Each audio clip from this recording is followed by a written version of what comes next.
Hola, esto es Miki Terapia y hoy vamos a hablar del trastorno límite de la personalidad.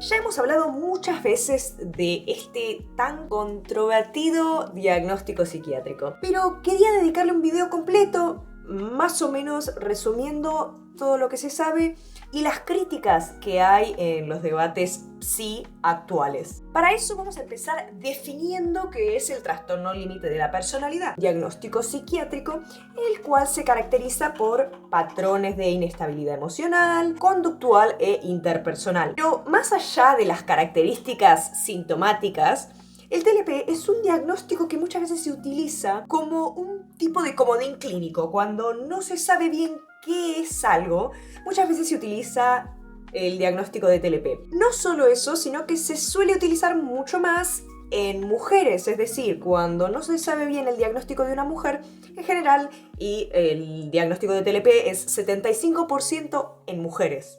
Entonces algo está pasando ahí. Así que para conocer un poco más de este diagnóstico psiquiátrico, vamos a entrar en su historia, en cómo se llega hasta este diagnóstico y a esta etiqueta psiquiátrica. Vamos a ver la feminización del TLP y también vamos a ver la historia y el vínculo con el trauma temprano. Bien, para eso arrancamos con el historial diagnóstico TLP. Tenemos que remontarnos a los orígenes casi de la psiquiatría clásica, en donde se ubica el concepto de fronterizo. El concepto borderline se remonta al siglo XIX, como les digo, todo lo que viene siendo el desarrollo psi en esta época, y ya en 1884 el psiquiatra británico Hughes describió este campo fronterizo en la psicopatología. ¿Y por qué? ¿Fronterizo, Mica? ¿De qué? Bueno, en la psiquiatría clásica se utilizaban las categorías de neurosis y de psicosis, pero muchas veces había pacientes que no podían ser identificados ni como neuróticos ni como psicóticos. Tenían síntomas que no lograban descifrar los mecanismos de defensa que estaban siendo utilizados para defender su aparato psíquico. Entonces dijeron, bueno, debe ser algo en el medio, no se entiende bien qué es esto. Bueno, ahí aparece el concepto fronterizo. Bueno, también vamos a definir las estructuras clásicas de neurosis y psicosis. Básicamente, en la neurosis se podía y se mantenía de manera intacta el vínculo con la realidad objetiva, es decir, la realidad interpersonal que compartimos. Acá hay una taza y vos la ves, yo la veo, compartimos más o menos que acá hay una taza y entonces lo consideramos parte de la realidad. Por otra parte, en los diagnósticos psicóticos, había una pérdida clara con la realidad y todo lo que viene siendo con la voluntad del yo, pero sí, básicamente en la neurosis se mantenía esa relación con la realidad y en la psicosis no tanto, y los mecanismos de defensa tendían más a alejarse de esta realidad. Pues bien, los síntomas borderline eran algo que no se terminaba de entender, porque muchas veces parecían que estas personas estaban conectadas con la realidad, pero de vez en cuando tenían estas cosas de parecer muy reales, las cosas que planteaban, que ese dolor realmente desgarraba la identidad del paciente, y así múltiples sintomatologías que quedaban en una línea difusa. Entonces dijeron, bueno, más o menos nos metemos acá. Y vamos a tomar algunos casos, como por ejemplo el de Philippe Pinel, que es un psiquiatra muy conocido en la psiquiatría clásica, ¿no? Que eso es a principios y mediados del siglo XIX, para que se den una idea. Se detallaban estos casos de tanto Pinel como los discípulos de Pinel, que tenían explosiones de furia de vez en cuando, actos violentos, o esto también, y mismo se mantiene a día de hoy con el TLP, de conductas perversas, que eso también podríamos darle un video entero hablando de conductas perversas. Bien, pero sin aparente, y esto es lo importante, sin aparente alteración del juicio, de la memoria o la percepción. Entonces, eso decía, bueno, todavía tienen una conexión con la realidad que no tienen en los casos de psicosis. Entonces estamos frente a algo que no terminamos de entender bien. Pero en ese momento no sé, ya a principios y mediados del siglo XIX no estaba el concepto de borderline. Pero les muestro este caso para que piensen que frente a la psiquiatría clásica, que tenía estos manuales diagnósticos muy precisos en donde se observaba la sintomatología muy de cerca, había cosas que los dejaban sin respuesta. Bueno, el tiempo pasa y no solo aparecen estas cuestiones fronterizas, sino que aparecen nuevas categorías que no tienen que ver tanto con lo borderline, sino que es una nueva categoría, que es la categoría que seguramente ya habrán escuchado y que muchas veces se utiliza como insulto, que es la histeria. Y acá todo esto que voy a decir quiero que sepan que es completamente controvertido y voy a tener un montón de personas que no creo que las vean ni siquiera, porque no soy una voz autorizada, porque, de nuevo, soy una mujer joven. ¿Ustedes piensan que una mujer joven tiene la palabra para decir algo? No, pues claro que no. Pero bueno, no importa, a mí no me interesa eso y yo voy a hablar igual. Aunque me vea mi abuela de vez en cuando. Hola, güey. Pero sí, voy a tocar el caso Dora. Bueno, el caso Dora, ¡ay, qué caso! ¡Ay, qué caso!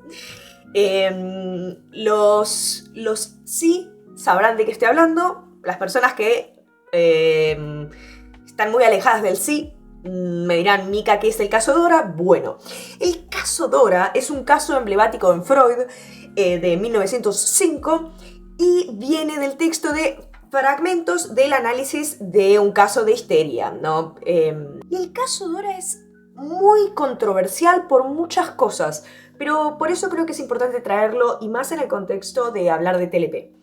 Dora aproximadamente a los 18 años estuvo en tratamiento con Freud.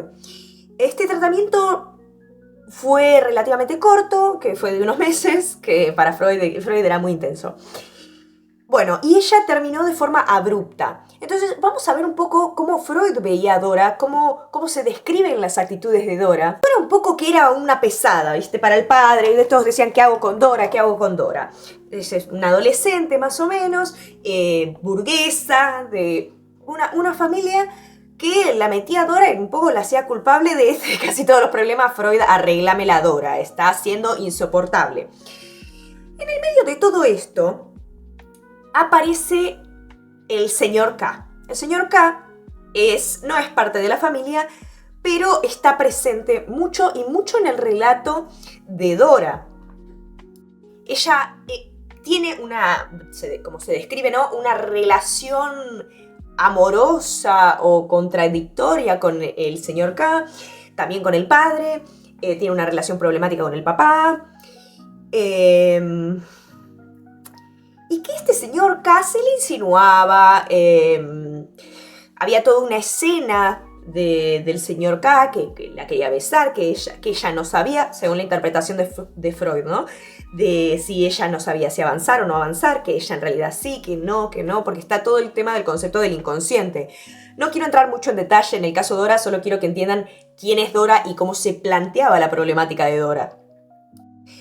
Bueno, ¿por qué Dora digo que era insoportable? Bueno, tenía episodios de tos. Y le decían, esta piba tiene tos. ¿Qué va a tener tos? Anda con Freud. Tenía afonía parcial y estos episodios de histeria, ¿no? Que son estos síntomas somáticos, es decir, algún dolor. Además tenía mucha angustia. También hacía estas cartas diciendo que ella se quería suicidar, básicamente.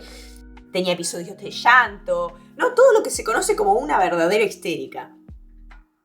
Dora tenía una vergüenza de ella misma, bueno, ¿no? Y en vez de decir, bueno, tal vez le pasaba algo para llorar, no sé, tal vez algo que Dora te está diciendo, como que tuvo un abuso sexual, es algo que tal vez le está afectando y tal vez le genere vergüenza. A día de hoy, y esto recordemos, 1905... las cosas cambiaron muchísimo, se piensa de otra manera, el hecho de los síntomas que puede tener alguien que haya sufrido un abuso sexual, y tienen sentido cuando uno entiende la vida de Dora. Pero Freud más bien en vez de escuchar lo que realmente Dora le está diciendo, sino él interpreta y agarra todo lo que dice Dora desde su perspectiva. Hay un montón de críticas y un montón de críticas feministas a Freud, pero este caso creo que es emblemático porque ella explícitamente le dice un montón de cosas que él después transmite y parecen estar filtradas diciendo como, bueno, sí, Dora dijo esto, pero en realidad lo que Dora quiso decir, porque Dora no entiende qué le pasa y yo le voy a explicar. A ver, nenita. Y también el hecho de pensar que el señor K, que es un amigo del padre, ¿no? Y toda esta cuestión del deseo de ella no estaba siendo escuchada. Tal vez a ella le daba vergüenza porque sentía que ella, teniendo 18 años, estaba en el medio de una trama intrafamiliar entre amigos, entre el padre, la madre, el señor K, la señora K, y ella ahí en el medio. Y además era una niña. Pero vemos como que Freud se pone en el lugar, de alguna manera, en el lugar del señor K, ¿no? Ah, bueno, sí, pasa que Dora, no, pareciese que fuese un chiste, de esos chistes que se cuentan en un asado y te dicen, ah, sí, mi mujer es insoportable. Y el otro le dice, ah, sí, me imagino, jaja. En vez de pensar que tal vez está diciendo algo porque hay algo que decir. Bueno, y de acá también derivan críticas a lo falocentrista que podía ser Freud, incluso Lacan, ¿no? Como que se confunde lo que vendría a ser lo real de lo simbólico, que acá entramos en otro tema teórico que no pienso entrar en este momento. Y bueno, también algo que pasa es que Dora termina su tratamiento abruptamente y Freud piensa que ella en realidad está asustada con... es una cuestión de resistencia, que ella no quiere ser tratada y tal vez es porque le estás diciendo un montón de cosas horribles, Freud. Dejala en paz a la pobre niña Dora. Pero bueno, el tiempo continúa y el desarrollo del TLP así también. Y entonces, más adelante, específicamente en 1938, aparece Adolf Stern, que también es muy conocido, estoy segura de que en algún video lo hemos nombrado, y él introduce el término de personalidad borderline. Y él describe un grupo de pacientes ambulatorios que no tenían el mismo provecho que los neuróticos con lo que se conocía como el psicoanálisis clásico, ¿no? No terminaba de encajar en las categorías ni de neurosis ni de psicosis, entonces vemos la personalidad borderline. En estas épocas se empezó a utilizar de una manera coloquial este término para tratar de entender o clasificar a ciertos pacientes. Y así pasaron los años hasta 1970 que aparecieron algunos pasos claves para la formalización del diagnóstico del TLP. Aquí vamos a tomar a otro autor que hemos tomado bastante, que es Otto Kemberg. Otto Kemberg en 1975 es un psicoanalista que se basa en las relaciones objetales. Define la estructura de la personalidad borderline, pero lo que tiene de diferente él es que él no la plantea como una cuestión fronteriza, ni como, bueno, no sé si es esto o lo otro, sino que él la define y la construye como un nuevo diagnóstico, como, bueno, esta es una personalidad diferenciada a cualquier otra. Bueno, y Kemberg empieza a hablar de que los mecanismos de defensa utilizados en la personalidad borderline eran unos mecanismos llamados primitivos, como puede ser la escisión. Se llaman primitivos porque son los que se utilizarían en los primeros tiempos del desarrollo de la personalidad de un ser humano. Hasta que uno desarrolla la personalidad, si todo sale bien, digamos, como diría Winnicott, ¿no? La madre lo suficientemente buena para que uno pueda tener un desarrollo más o menos y pueda tener un aparato psíquico que funcione frente a los conflictos en la realidad y cotidianos que tenemos. Pero bueno, cuando algo en ese desarrollo no sale como debería, empiezan a tener estos mecanismos de defensa como pueden ser los que nombramos, ¿no? La escisión, y vamos a nombrar algunos otros como la inestabilidad identitaria, como un breve episodio micropsicótico de alguna manera, que se ligan al estrés, es decir, cuando el estrés llega a un punto.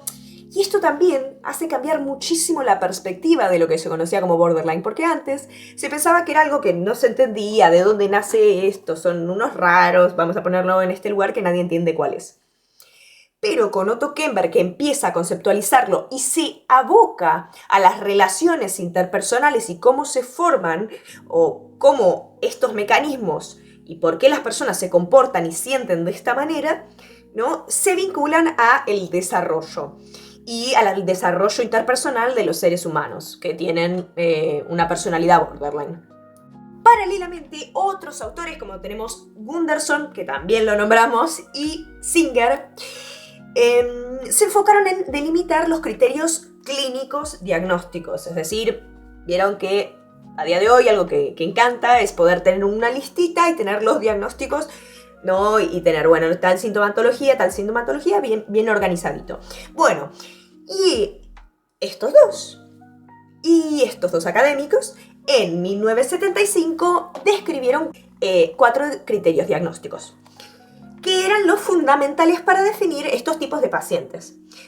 Estos criterios se utilizaron de base para, en 1980, en el DSM-3, que era la tercera edición del Diagnostic and Statistics Manual of Mental Disorders. Bueno, en el DSM, ¿no?, de la APA, incluyera por primera vez el trastorno límite de la personalidad. Es decir, en textos clínicos ya no se utilizaba tanto coloquialmente entre el mundo sí, sino que ahora tenía su propia categoría, su propio lugar en el DSM. Luego, en el DSM-4, en 1994, ¿no?, estos manuales se reeditan, se revisan, y en 1994 se agregan para terminar siendo unos 9 criterios diagnósticos para el TLP. Finalmente, en el 2013, en el DSM-5, se mantuvo esos 9 criterios para el TLP. Bien, ahora finalizamos un poco con el tema de la historia y la creación del TLP. Pero vamos a hablar de la feminización de este diagnóstico. Una característica típica del TLP es que se diagnostica con muchísima mayor frecuencia en mujeres que en hombres. Y según datos epidemiológicos, aproximadamente, como les decía antes, el 75% de los casos de TLP se identifican con pacientes femeninos. Y incluso el propio DSM-4 ya nombraba esto, decía, bueno, el TLP se diagnostica 3 de cada 4 veces a mujeres, ¿no? Bueno, acá hay un claro desbalance y vamos a entrar en por qué está este desbalance en el TLP. Esto nos abre la pregunta de, bueno, ¿son las mujeres más propensas a tener TLP o son más diagnosticadas? O el diagnóstico per se tiene un sesgo de género. Así que muchas personas se lo preguntaron, en especial muchas mujeres, y pusieron este cuestionamiento dentro de estudios. Por ejemplo, en la práctica clínica, los profesionales tienden a diagnosticar este trastorno más frecuentemente en mujeres, pero en realidad están posiblemente influenciados por estereotipos de género de lo que debería ser una mujer. Y en este estudio, que es Structural Violence and the Effects of the Patriarchal Structure on... se parece a mí, de lo largo de mi tesis también, tuvo 180 palabras. Decías, ¿de qué trata? No lo entiendo. Bueno, Structural Violence and the Effects of the Patriarchal Structure on the Diagnosis of Borderline Personality Disorder. A clinical study using tools on BPD symptoms and social violence. Bueno, y me dirá, Mica, ¿por qué todo en inglés? Si este texto es de Madrid. Bueno, ese es otro tema que podríamos hablar del academicismo, de los papers, de las revistas científicas, de loco, sos de Madrid, hablaba en español. Bueno, ese es otro tema, otra temática. Pero bien, nombro este estudio porque se utiliza para buscar este motivo de por qué las mujeres son mayoritariamente diagnosticadas con TLP. Y lo que se descubrió, o las conclusiones que plantea este estudio, es que la mayor prevalencia femenina en realidad no es que refleje una diferencia biológica u hormonal, sino los sesgos en la forma en la que se interpretan y juzgan ciertos comportamientos.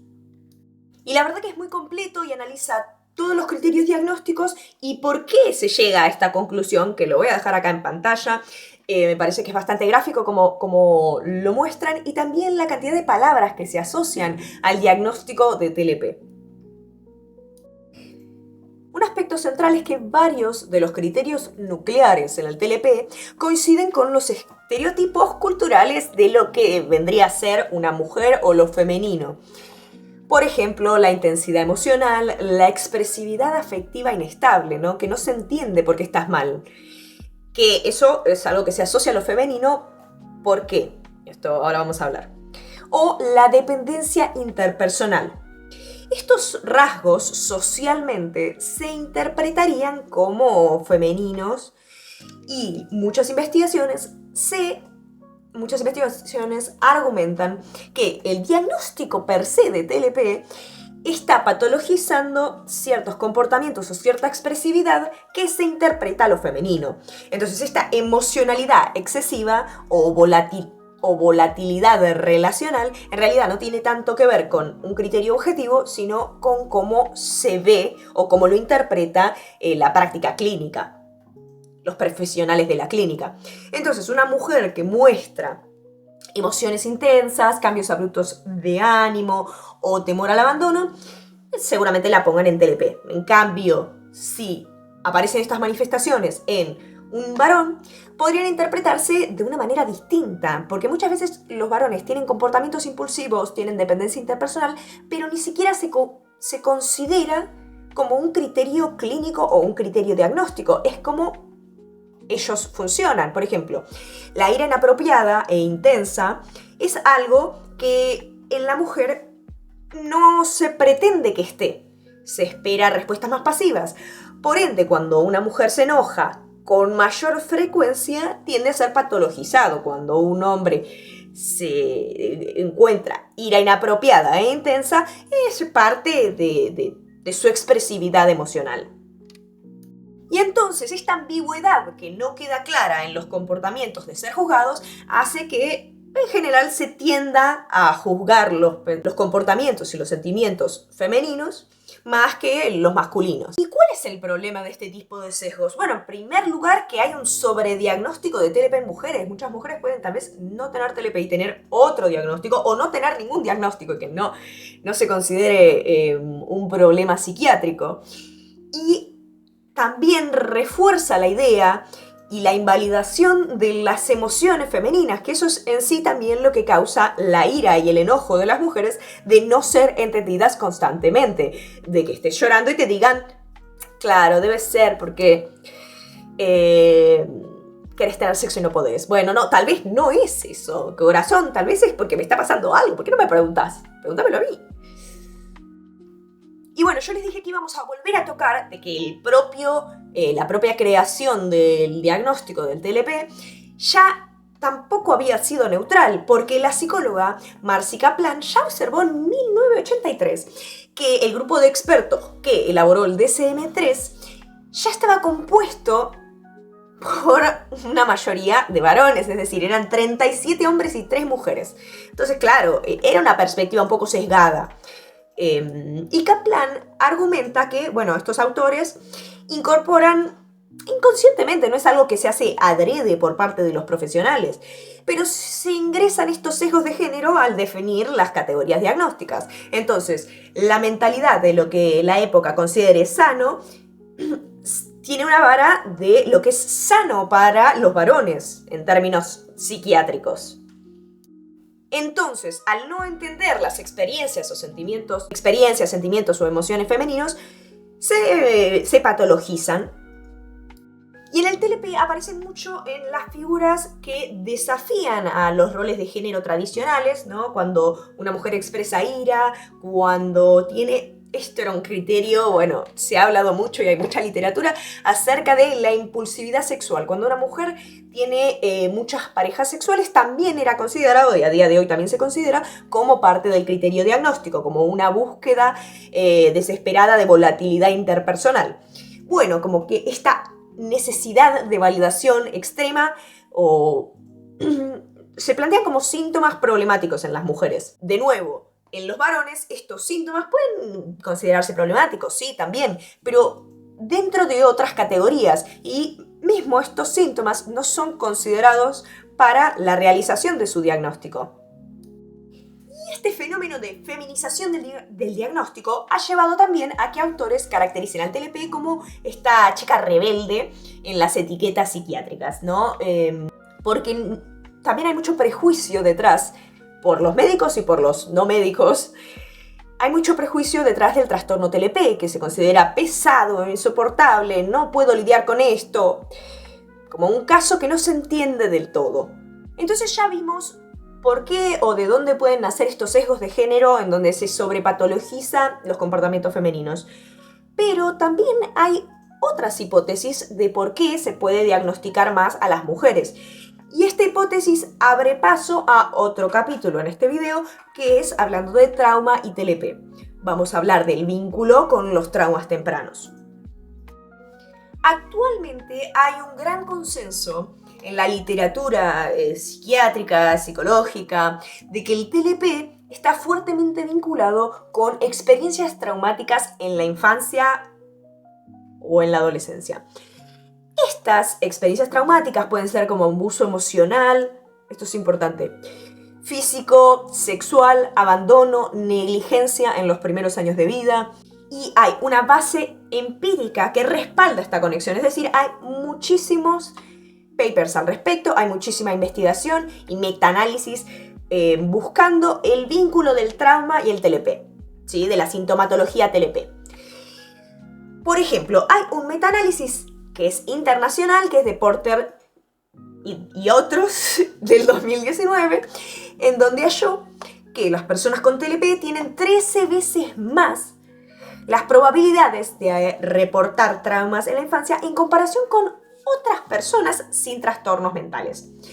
Y no solo eso, sino que alrededor del 71% de los pacientes diagnosticados con TLP informan haber sufrido al menos una experiencia traumática durante su niñez. Entonces, es algo grande. Y también esta asociación no pasa con los otros trastornos psicológicos o psiquiátricos, ¿no? Esto es algo que se ve más en el diagnóstico de TLP. Y vamos a entrar ahora en esta asociación, ¿no? Esta asociación significativamente más alta que en cualquier otro trastorno. Muchas veces nace en diversos tipos de maltrato infantil. Se ha vinculado que esta sintomatología, tanto como el miedo al abandono, como la reactividad emocional, es decir, emociones intensas e inapropiadas para la situación. Y entre estas formas de adversidad que las personas con TLP presentan o han vivido, se destacan la negligencia física o emocional del niño, es decir, abandono de las necesidades básicas de un niño, cuando no se lo alimenta, cuando no se le da atención, cuando hay abuso emocional, es decir, maltrato psicológico, humillación. Y acá esto es algo muy importante que va a tratar la terapia DBT de Marsha Linehan, que hablaremos después, pero que es la invalidación. ¿Qué es la invalidación? Bueno, es justamente lo que veíamos con Dora. Lo que veíamos con Dora es que todo lo que Dora decía y todo lo que Dora sentía no era verdad, ¿no? Todo lo que vos sentís desde que naciste te están diciendo que no es verdad y que no es cierto. Es decir, me duele el codo. No, no te duele el codo, nena, no te duele el codo. No, pero de verdad me duele el codo, quiero ir al médico. No. Bueno, entonces uno empieza a creer que la propia percepción del cuerpo, los propios pensamientos sobre el contexto, nuestras percepciones de nosotros mismos, de los demás, del entorno, empiezan a no ser reales, porque te están diciendo todo el tiempo que lo que vos pensás no es así. Entonces uno en un momento se vuelve loco, me duele el codo, no. Bueno, decís, entonces tengo un problema yo, que siento que me duele el codo y no es verdad. ¿Y por qué quiero resaltar tanto esto? Porque muchas veces se piensa que lo traumático viene de algo como un abuso sexual infantil, o como golpes, o como algo que se ve desde afuera como muy violento. Pero primero esto es algo que tiene que ver con cómo le afecta a cada persona. Y en general Lo que pasa en el TLP es que es algo repetido en el tiempo, en lo cual no se termina de desarrollar la personalidad, de nuevo, como se debería. Esto es importante para resaltar porque el abuso emocional y la negligencia emocional durante la infancia son uno de los factores con mayor impacto en el desarrollo posterior de TLP. Porque lo que tiene el TLP es que no entendería, y además tiene esta cuestión de pérdida identitaria, porque no sabe quién es, porque desconfía de sus propias percepciones, de sus propios pensamientos. Entonces, este abuso emocional o negligencia emocional de no poder ayudar al niño, o por ejemplo los niños que desde muy pequeños se tienen que hacer cargo de cosas que no están creadas para niños, entonces ellos se tienen que crear como una segunda personalidad para enfrentar todo lo que su entorno le exige, ¿sí? No puede ponerse triste porque tiene que hacer algo que tal vez le causa mucha angustia, ¿sí? Tiene que hacerlo. Y esta es la realidad de muchos niños y niñas o adolescentes. Y después esto trae sus consecuencias en no entenderse a sí mismo, en sentir un deseo, un vacío muy grande, que esto es otro síntoma característico también del TLP, de tener un vacío constante que se expresa como hay algo que falta y que siempre va a faltar. Y esto es algo que puede parecer sorprendente para muchas personas, ¿no? Porque estamos diciendo que el crecer en un entorno emocionalmente abusivo o invalidante, es decir, que no valida nuestras emociones, puede ser incluso más dañino que sufrir violencia física directa, ¿no? Porque eso es algo que a muchas personas les resultaría extraño. Pero esto lo muestran los metaanálisis. Es decir, que las modalidades de trauma más frecuentemente asociadas al TLP tienen que ver más con el abuso emocional y la negligencia, más que algo que dura en el tiempo, ¿no? Que es algo crónico. Más que con algo puntual o una violencia física. Si además de la violencia física le agregamos todo lo demás, bueno, ahí sí. Bien, ahora que entendimos y vimos la relación del trauma con el TLP, podemos preguntarnos ¿y por qué se desarrollan esos síntomas? Bueno, suele explicarse, como ya dijimos antes, con el desarrollo psicológico que no ha sido completado o que ha sido desviado. Durante la niñez y la adolescencia, el cerebro y la personalidad, nuestro sistema nervioso sigue en formación. Entonces, la exposición a estrés crónico o violencia en esta etapa crítica puede alterar nuestra regulación emocional y cognitiva de cada persona. Entonces, los niños que son sometidos a abuso crónico aprenden estrategias para sobrevivir. Son estrategias que se consideran adaptativas para vivir en este contexto hostil. Entonces, por ejemplo, hipervigilancia. Ser desconfiado, ¿no? Esta es otra parte. O reactividad intensa. Escuchar los pasos y reconocer los pasos, por ejemplo. Esos son los pasos de mamá. Entonces, uno ya sabe cómo prepararse y el cuerpo se prepara cuando uno tiene miedo, por ejemplo, ¿no? Esos son los pasos de papá, esos son los pasos de mamá, esos son... Bueno, entonces esta hipervigilancia, desconfianza, esta reactividad intensa aparece también en la vida adulta. ¿Sí? Y después, en la vida adulta, cuando ya tal vez uno no lo necesita porque nuestro contexto cambió, se consideran síntomas desadaptativos porque ya no los necesitamos tanto y no necesitamos esta reactividad intensa porque nadie va a venir a decirnos que no somos valiosos o lo que sea, ¿no? Entonces, esta explosividad emocional, la dificultad para desarrollar habilidades saludables para manejar el estrés, ¿sí? Porque encima también se genera una hiperreactividad al estrés. Por esto que les decía, ¿no? Esta reactividad intensa. Entonces uno siente ese estrés en el cuerpo y tal vez es algo que se consideraría una tontería o algo fácil de resolver, pero nos activa todo aquello que nos había activado antes. Y esta hipersensibilidad al estrés también genera dificultad para modular las emociones, ¿no? Y esto es uno de los problemas principales en el TLP. Como señala Varese, en quienes han padecido estrés crónico inescapable, ¿no? Porque también esta cuestión de impotencia, de no poder escapar, porque pasa mucho esto en la infancia, entonces las respuestas emocionales no se desarrollan de manera habitual, generando esta sensibilidad aumentada a situaciones de estrés que se pueden considerar normal, no sé, desaprobar un examen, y además generando tendencias desadaptativas de afrontamiento, como puede ser la autolesión, ¿no? Que eso es otra característica en el TLP, ¿eh? O conductas de riesgo. También tenemos la línea del apego, que ya hemos hablado del apego en otro video, que voy a intentar dejarlo por acá.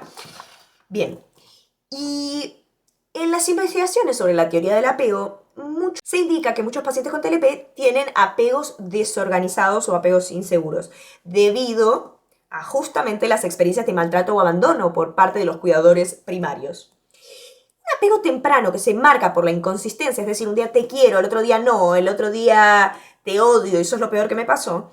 Entonces, uno no puede desarrollar el cariño, desarrollar un apego en donde uno se sienta seguro o siquiera ansioso, como uno no puede definir si esta persona que de vez en cuando me da de comer, o que me da de comer pero también me trata mal y me hace sentir mal, ¿no? ¿Cómo me tengo que sentir frente a esta persona?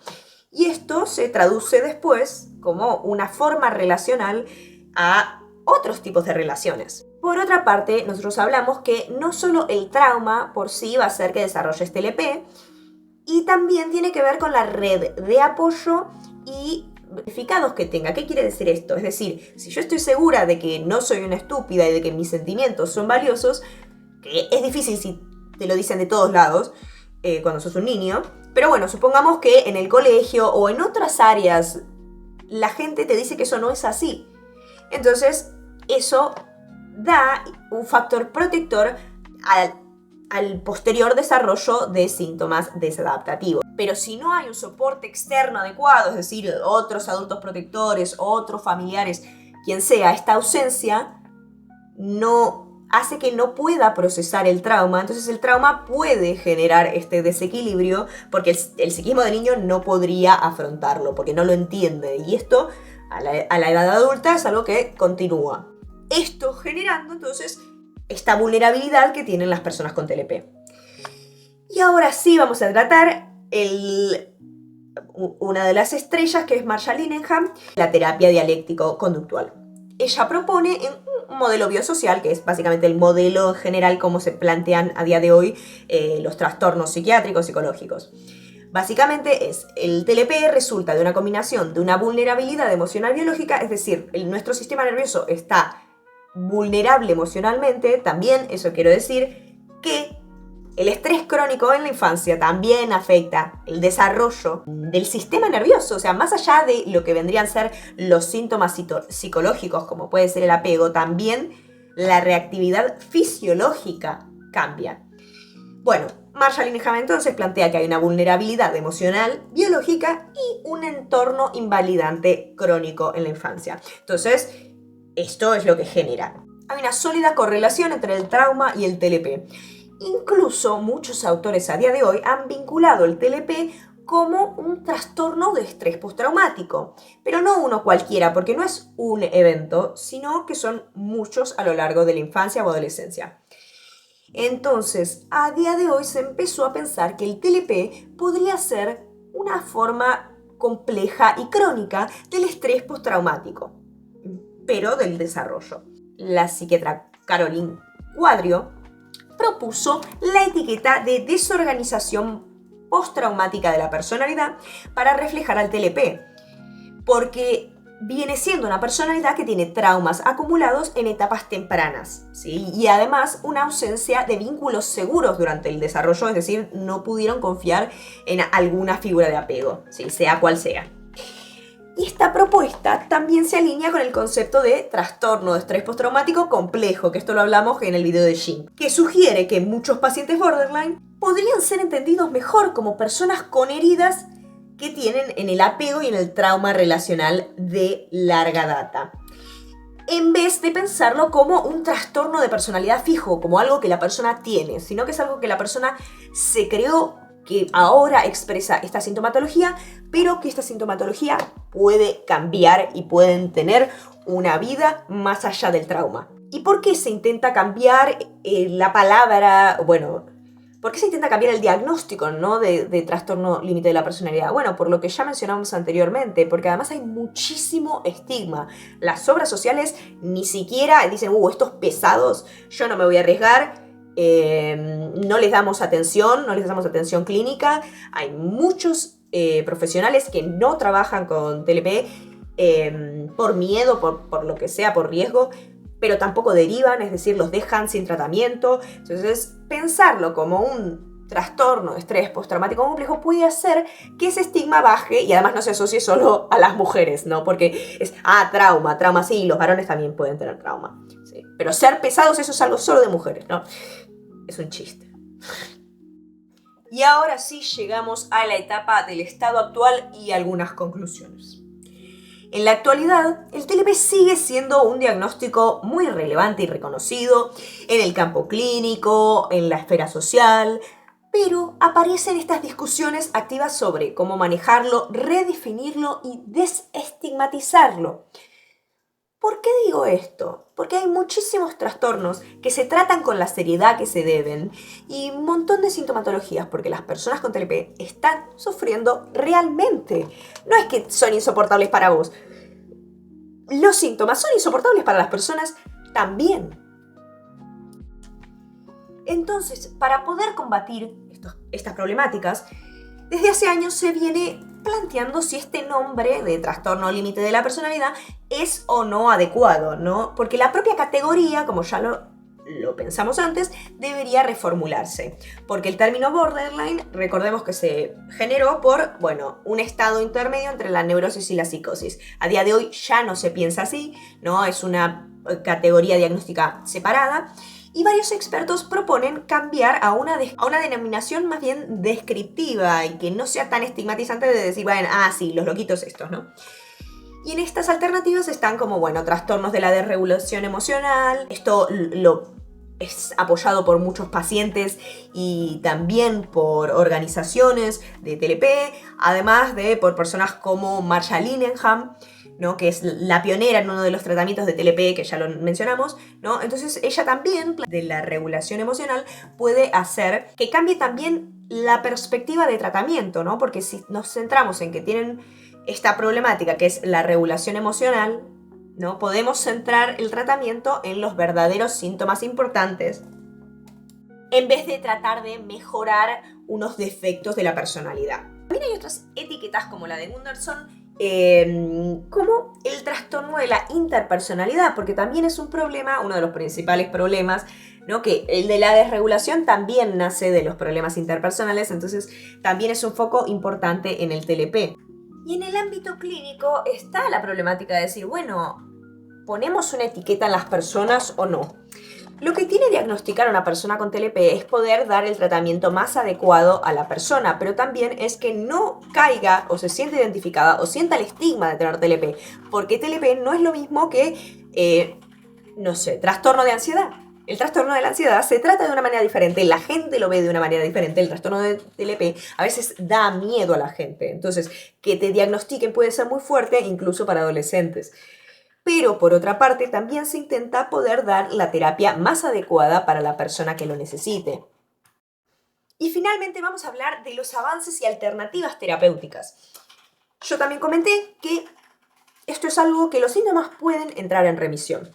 Sí, esto es algo importante. Antes se pensaba que era dificilísimo de tratar, pero cuando se empezó a entender un poco más de la problemática, que en estos últimos 30 años hubo muchísima investigación, se cambió este panorama de pesimismo diagnóstico y aparecen terapias especializadas y basadas en la evidencia, como es, ahora sí, la estrella que ya nombramos 80 millones de veces, que es Marsha Linehan por el DBT, ¿no? Hay muchísimos ensayos clínicos, metaanálisis que confirman la eficacia del DBT para pacientes de TLP para reducir comportamientos autolesivos, ¿sí? Estos son los más fáciles, digamos, de trabajar en general. La ideación suicida, más o menos, no es tan fácil. La impulsividad, estos son los que primero bajan. La autolesión y la impulsividad son los que primero empiezan a bajar, ¿sí? La sintomatología. Y también, la inestabilidad emocional, ¿sí? Esto se comprobó en metaanálisis. En general, lo que más cuesta en los trastornos TLP es el vacío o la desesperanza. Eso es algo que es difícil de trabajar, pero la terapia DBT también piensa en eso, en crear una vida que valga la pena ser vivida. Esa es básicamente la base de la terapia de Marcia. También hay otros tipos de terapias que han sido efectivas, como la terapia basada en la mentalización de Bateman y Fonagy, que ya hemos hablado también, y tiene un enfoque también muy realista, más centrado en lo interpersonal del trastorno TLP, también el trastorno focalizado en la transferencia de Kemberg, o bueno, y también se empiezan a enfocar en tratamientos para el trauma, específicos para el trauma, para poder desensibilizar, para poder trabajar con esta sintomatología. Bien, ya llegamos al final. En conclusión, ahora podemos saber un poco más de lo que es el trastorno límite de la personalidad. Ahora entendimos un poquito más de lo que es este trastorno y qué tratamientos basados en la evidencia pueden funcionar. También que no es una desesperanza tener TLP y que el diagnóstico no te define, simplemente es una sintomatología que alguien hizo unos tics. Bueno, podemos hacer lo mismo con un montón de otras cosas, ¿no? Bueno, alguien que le gusta el fútbol. ¿Mira fútbol? Sí. ¿Juega al fútbol? Sí. Ah, bueno, es un pesado. No sé. Yo me invento ejemplos en el momento. Pero bueno, si les gustó este video, compártanlo, compartilo con tu amigo, amiga, amigue, persona de confianza.